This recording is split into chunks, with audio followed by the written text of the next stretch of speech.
ایک آج کل جو سب سے زیادہ بدعت آج کل مشہور و معروف ہے رجب کے حوالے سے، وہ یہ ہے کہ حضرت امام جعفر صادق رحمہ اللہ تعالیٰ کے نام کے کنڈے۔ اب سب سے پہلی بات یہ ہے کہ حضرت امام جعفر صادق رحمہ اللہ تعالیٰ کے نام کے جو کنڈے آج کل بانٹے جا رہے ہیں، ان کی حقیقت یہ ہے کہ دراصل حضرت امیر معاویہ رضی اللہ تعالیٰ عنہ کی وفات کی خوشی میں بانٹے جا رہے ہیں، ان کے بغض میں بانٹے جا رہے ہیں، کیونکہ 22 رجب کو حضرت امیر معاویہ رضی اللہ تعالیٰ عنہ کی وفات ہے، اور اسی وفات کی خوشی کو سیلیبریٹ کرنے کے لیے یہ کنڈے بانٹے جا رہے ہیں۔ حضرت امیر معاویہ رضی اللہ تعالی عنہ کے ساتھ بغض کا یہ سب سے بڑا اور منہ بولتا ثبوت ہے، لیکن کیا کریں، تقیہ شروع سے ان کی عادت رہی ہے اور آج بھی کرتے آ رہے ہیں۔ سب سے پہلی بات یہ ہے کہ یہ 1906 کے اندر ہندوستان کے اندر یہ بدعت آئی، مارد وجود کے اندر آئی، اس سے پہلے اس کا کوئی تصور ہی نہیں ہے۔ آج بھی اگر آپ عرب ممالک کے اندر اور دوسرے ممالک کے اندر جائیں تو ان کا کوئی تصور ہی نہیں ہے۔ یہ 1906 کے اندر امیر بینائی نام ایک آدمی تھا، اس کے گھر سے یہ بدعت شروع ہوئی اور چلی آگے پذیرائی پاتی گئی۔ تو اس کے حوالے سے سب سے پہلی بات یہ ہے کہ اگر اس کو بالفرض یہ کہا جائے کہ ہم اللہ کا تبرک حاصل کرنے کے لیے ہم اللہ کے نام کے غریبوں کو کھلا رہے تو بھی بدعت بنے گی، اور دوسرے نمبر پر بالفرض اس کو حضرت امام جعفر صادق رحمہ اللہ تعالیٰ کی نظر مانا جائے تو بھی یہ حرام ہوگی اور اس کے اوپر شرک لازم آئے گا، کیوں قرآن مقدس کی نص قطعی ہے، حرم علیکم المیتۃ والدم ولحم الخنزیر وما اہل بہ لغیر اللہ۔ اب مولوی صاحب جب یہ آیت بیان کی جاتی ہے حرم علیکم المیتۃ، میت حرام ہے، میت حرام ہے، اس وقت مولوی صاحب کہتے ہیں ٹھیک ہے حرام ہے، اس وقت کوئی اختلاف نہیں کریں گے، نہیں حضرت یہ جانور تو ابھی مر رہا ہے، یہ بالکل صبح مر رہا ہے، کوئی اختلاف نہیں ہے۔ پھر جب کہا جائے ودم، خون حرام ہے جو جانور کی رگوں سے نکلتا ہے، مولوی صاحب کو کوئی اختلاف نہیں، کہیں گے ٹھیک ہے حرام ہے۔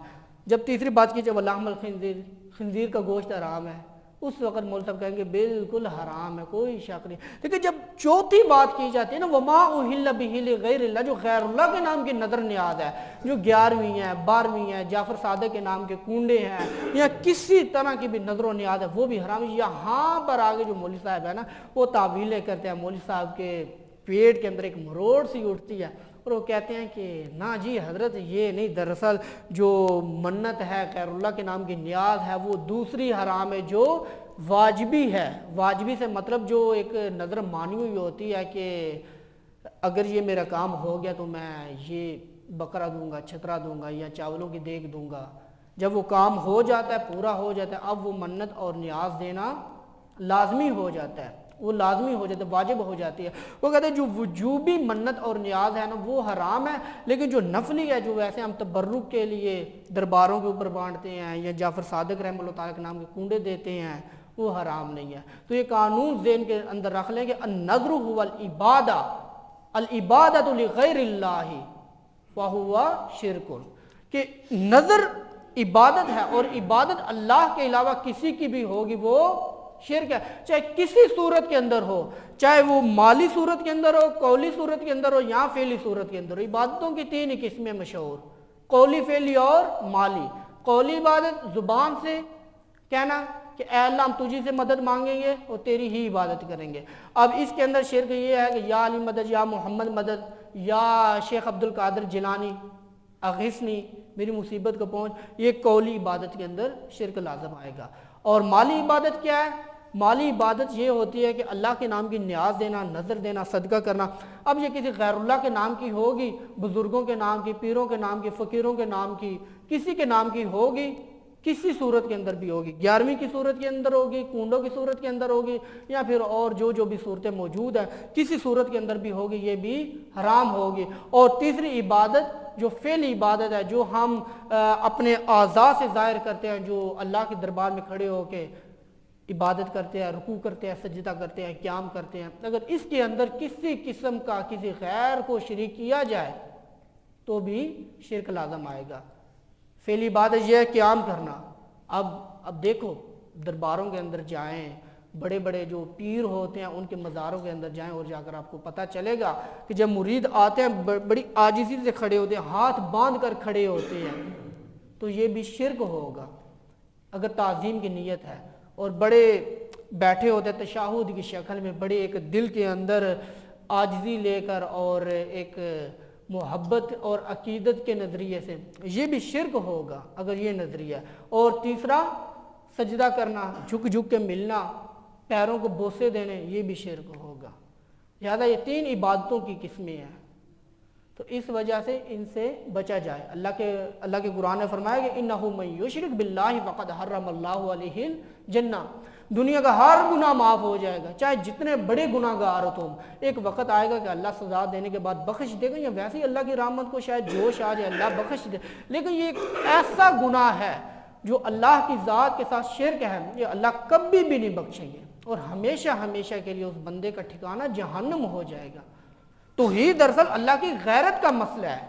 اللہ کہتے ہیں ہر مسئلے کے اندر کمی بیشی معاف ہے، چلو میرا بندہ ہے، بیچارے سے غلطی ہوگی، کوتاہی ہوگی، انسان جو ہوا چلو خیر ہے، میں بھی غفور الرحیم ہوں، کوئی نہیں، اس نے اگر گناہ کر دیا تو میری رحمت سے بڑا تھوڑے ہی ہے، اللہ معاف کر دیں گے۔ لیکن اللہ کہتے ہیں یہ گناہ نہیں ہے، یہ جو اس نے شرک کیا ہے نا، یہ بغاوت ہے، اور بغاوت کسی بھی حکومت کے اندر یہ معاف نہیں ہوتی۔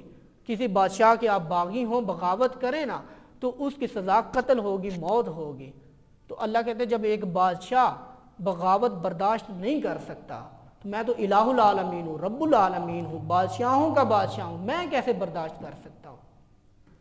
پھر بندہ کہتا ہے کہ دیکھو جی یہ اللہ کے پیارے ہی تو ہے نا، کون سا غیر ہیں؟ حضرت شیخ عبد القادر جیلانی رحمہ اللہ تعالی اللہ کے ولی جو ہیں، حضرت معین الدین اجمیری اللہ کے ولی جو ہیں، سلطان بہو اللہ کے ولی جو ہیں، تو کون سے غیر ہیں؟ اگر ان کی تھوڑی سی سجدہ ان کو کر بھی لیا جائے، ان کے نام کی نیاز دی جائے تو کون سا گناہ کی بات ہے؟ اللہ کے پیارے جو ہیں۔ تو یہاں پر جب مولوی صاحب سے ایک سوال کیا جاتا ہے، حضرت ٹھیک ہے آپ کی مان لی جائے بات اگر کہ اللہ کے پیارے حضرت شیخ عبد القادر جیلانی رحمہ اللہ تعالیٰ اور یقیناً پیارے ہیں، اللہ کے پیارے ہیں، ان کی عبادت آپ جیسے کہتے ہیں کہ جائز ہے، تو اگر اپنی بیوی کے پاس کسی غیر مرد کو دیکھ لیا جائے، سگا بھائی کیوں نہ ہو، تو کیا تو برداشت کرے گا؟ مولوی صاحب آگ بگولا ہو جائیں گے، کیا بات کر رہے یار، کیسے یہ برداشت ہو سکتا ہے؟ غیرت کا مسئلہ ہے، عزت کا مسئلہ ہے، قتل نہ کر دوں بھائی کو۔ اب بندہ کہے کہ یار کیا کرتے ہے، تیرا اپنا خون ہے، اکٹھے تم لوگوں نے جنم لیا، اکٹھے پیدا ہوئے ہو، ایک ماں کی اولاد ہو، ایک باپ کی اولاد ہو، کیا ہو گیا؟ اتنا بڑا تو گناہ نہیں ہے۔ وہ مولوی صاحب کہیں گے نا یہ غیرت کا مسئلہ ہے۔ تو سوال یہ ہے جب تو اپنی غیرت کے اندر اپنے سگے بھائی کو برداشت نہیں کر سکتا، اپنے باپ کو برداشت نہیں کر سکتا، اپنے بیٹے کو برداشت نہیں کر سکتا، تو اللہ کی توحید کیا اتنی لاوارث آ گئی ہے کہ تو ان کے پیاروں کو اس میں شریک کرتا پھرے؟ یہ بھی اللہ کی غیرت کا مسئلہ ہے نا۔ تو دوستو یاد رکھنا، ہر عبادت کی قبولیت کے لیے شرط اول یہ ہے کہ عقیدہ آپ کا درست ہو، اور عقیدہ کون سا ہو؟ توحید والا ہو۔ توحید کون سی ہو؟ وہ توحید جو نبی دو عالم صلی اللہ علیہ وسلم نے بیان کی تھی۔ یہ والی توحید نہیں کہ اللہ خالق ہے، اللہ مالک ہے، اللہ رازق ہے، اللہ نے زمین بنائی، اللہ نے آسمان بنایا، اللہ نے مرغی پیدا کی، مرغا پیدا کی، نہیں، یہ تو سب مانتے ہیں، یہ مشرکین مکہ بھی مانتے ہیں۔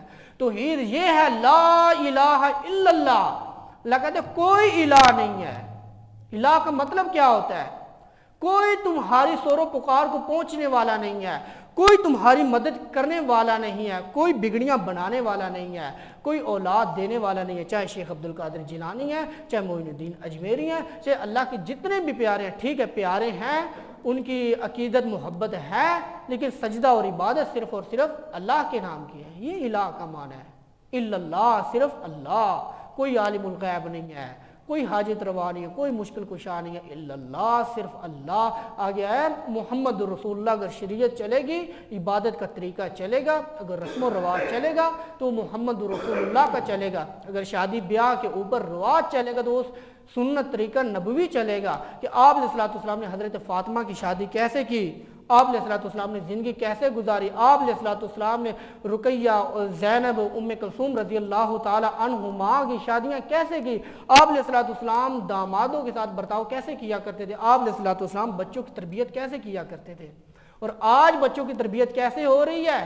بچہ روتا ہے، باپ ماں یا جو بھی ہوتا ہے اس کے ہاتھ میں موبائل پکڑا دیتا ہے، اور یہ ایک کنسیپٹ شروع ہوتا ہے کارٹون سے، کارٹون لگا کے دیے جاتے ہیں، پھر جب بچے کو ایک نشہ چڑھتا ہے موبائل کو، چڑھتا چڑھتا تھوڑا بڑا ہوتا ہے، پھر کارٹون سے بڑھتا بڑھتا ڈرامے کے اوپر، ڈرامے کے اوپر کے بعد مووی کے اوپر، مووی کے بعد آگے چلتا چلتے سلسلہ لمبا ہوتا ہے۔ اور یقین جانو اللہ کی قسم، اگر آپ لوگوں نے بچوں کو موبائل دیے ہوئے ہیں اور ایک عرصہ ہو گیا ان کو، تو میں یقیناً تو نہیں، ایک تجربہ ہے، میں کہہ سکتا ہوں کہ آپ کے بچوں نے وہ سب چیزیں دیکھ لی ہوئی ہیں جو آپ ان کو نہیں دکھانا چاہتے، آپ بتانے سے بھی شرماتے ہیں۔ یہ بالکل خطرے کی گھنٹی ہے۔ اگر کل کو بچے نفسیاتی مریض بن گئے ہیں، اب یقین جانے کوئی بھی کام کر رہے ہو آپ ان کو کہیں نا کہ یہ پانی لے آؤ، یہ آپ کریں گے وہ کام، لیکن جب موبائل کے اوپر بیٹھے ہوئے ہوں گے، آپ ایک کام کہیں گے، دو کہیں گے، تیسرا کہیں گے، چوتھے مرتبہ وہ ماتھے کے اوپر ایک چھری ڈالیں گے، ایک بل ڈالیں گے، کہیں گے کوئی اور بھی تو ہے اس کو کام کہیں نا۔ تو یہ سارے اثرات موبائل کے ہیں۔ سمجھو کہ آپ کا بچہ نفسیاتی مریض بن چکا ہے۔ تو اگر بچوں کی تربیت کرنی ہے تو نبی پاک صلی اللہ علیہ وسلم کی سیرت کے مطابق کرے، بجائے اس کے کہ ان کو جنات کی کہانیاں سنائی جائیں، قصے سنائی جائیں، امہات المومنین کی سیرت کو سنایا جائے، آپ علیہ السلام کے واقعات کو سنایا جائے، فاروق اعظم رضی اللہ تعالیٰ عنہ کی سیرت کو سنایا جائے، حضرت خالد بن ولید کی بہادری اور شجاعت کو سنایا جائے۔ یہ تربیت کا طریقہ ہے۔ ہم بچوں کو ڈرپوک بنا رہے ہوتے ہیں، ڈرا رہے ہوتے ہیں، بجائے اس کے کہ آپ ڈراؤ حضرت امیر المومنین کی، امہات المومنین کی، آپ علیہ السلام کی، انبیاء اکرام کے، ان کو قصے سناؤ، ان کی سیرت سناؤ۔ اس طرح بچے کی تربیت بھی ہوگی اور بچہ نیک اور صالح بھی بنے گا۔